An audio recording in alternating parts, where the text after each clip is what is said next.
asalaamaaleykum maa ngi nuyu ñëpp di ziar ñëpp man maa ngi tudd leader Fatou Lo di membre ci Longris di consommateur ci Longris di distributeur ci Longris di stade directrice ci Longris.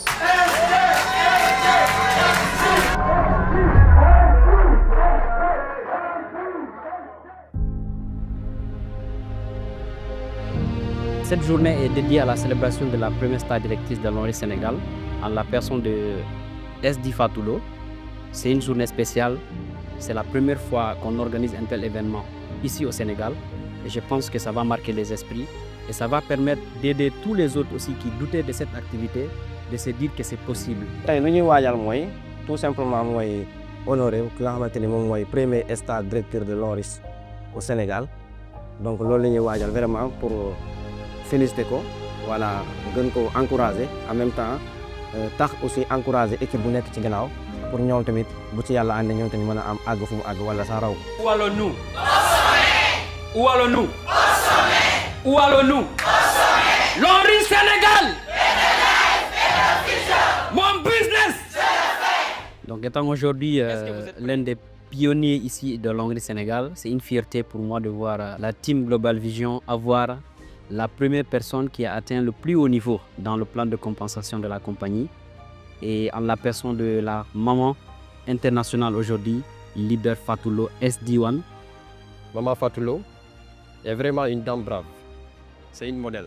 C'est notre source d'inspiration. C'est une dame de fer, une dame de principe. ba pare mu nekk koo xam ne ku oyof ku suufeel boppam mais ku bëgg nit ba pare xam li mu bëgg. bu doon jigéen bu jàmbaare bu doon jigéen boo xamee ni bu enthousiasme jigéen boo xamee ni jàngul wante ñi jàng yóbbuluñ ko dara ndax dafa teel a comprendre business xam na ni réseau la mu gaaw a développer réseau ba pare topp réseau moo ko may teg lii mu am tey jii mu ISAC directeur première étoile.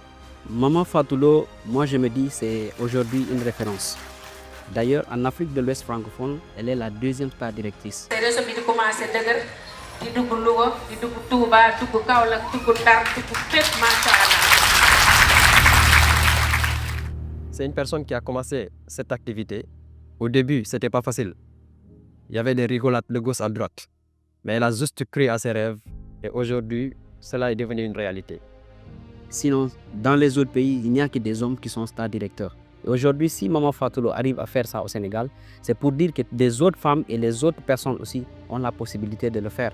Donc ici, si vous voyez quelqu'un qui n'a jamais fait les bons, quelqu'un qui n'a jamais été à l'école, quelqu'un qui ne parle pas français, qui n'a pas de diplôme, mais qui se permet aujourd'hui d'avoir un tel statut dans Longris, c'est pour dire que c'est possible pour tout le monde. Je tire chapeau pour elle et rendez-vous aussi, comme on le dit, au sommet. Tout le monde peut être Longrisien et tout le monde peut gagner des revenus passifs chaque semaine. C'est vraiment une première, une personne ici au Sénégal qui est devenue star directrice à moins de 3 ans, là où les autres personnes dans les pays africains, dans la sous-région, fait 5 ans pour devenir star directrice. Aujourd'hui, nous au Sénégal, on a réussi à l'avoir à moins de 3 ans. Être directrice à Longris, c'est l'un des grades les plus prestigieux de la compagnie. Quand vous êtes directeur à Longris, vous avez un statut spécial à la compagnie. Je me rappelle quand on était en Chine, avec le fondateur, les stars directeurs avaient un endroit spécifique. Leur hôtel c'était spécial, leur cortège était spécial. Tout ce qui s'était fait derrière les stars directeurs, c'était quelque chose de spécial. Raison pour laquelle Maman Fatou Lo avait promis, et elle l'a fait, que lors de prochains voyages en Chine, elle sera en Chine en tant que star directrice. Et aujourd'hui, après 1 an d'activité, elle s'est qualifiée pour sa star directrice. Je pense que c'est un honneur pour le Sénégal et pour l'Afrique.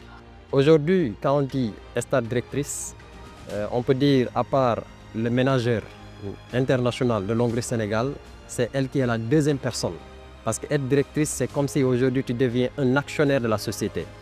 Quand l'instruction vient du PDG, ça passe par le manager et directement c'est toi la personne qu'on contacte. Donc aujourd'hui, cette personne, elle est devenue le modèle, elle est devenue le modèle du marché.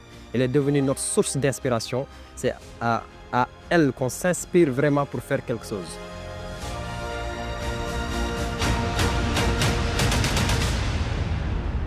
Longris defal na ma loo xam ne tey dañ naan benn nit boo xamee rek yokkute la te tey Longris boole na maak mbooloo moo xamante ni tey man ci sama jëm bopp ñi ma ci xam bari na waaye ñi ma ci xamul ñoom ñu xam ma di ma woo di ma nemmeeku.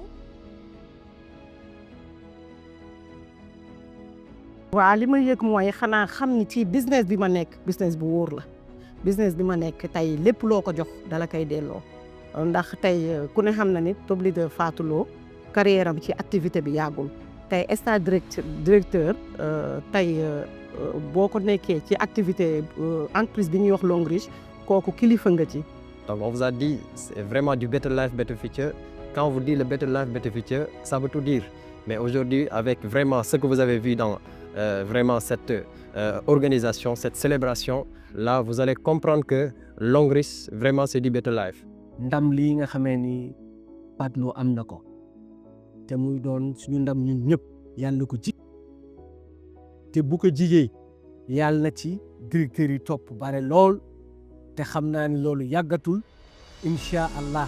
kontaan si baax a baax ak xol bu sedd guy waaw ndax lii lu ñu yàgg rêvé la di xalaat kañ lay ñëw ñu xamoon ne Fatou Lo njàmbaarteem ak bëgg Longrisam ak takku bu mu ci takku séentu woon nañ bis bii mu ñëw ci moom kon nag bu kenn yaakaar ne yow da ngay liggéeyal nit wala yeex ngaa dugg mënoo cee am dara déedéet même ku dugg tey man ngaa egsi fii Fatou Lo egsi.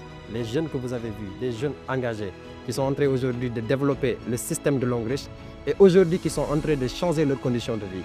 Et ces jeunes, c'est eux aujourd'hui qui gagnent les voyages, c'est eux qui garent les voitures que vous avez vues dans le parking du Moës. Donc ce sont des jeunes aussi qui gagnent beaucoup de millions par semaine. Donc voilà pourquoi on vous dit, venez investir dans le marketing des réseaux, surtout Longris, ça va vous aider vraiment à changer votre condition de vie et à préparer un avenir meilleur. 5, 4, 3, 2, top, c'est parti, 1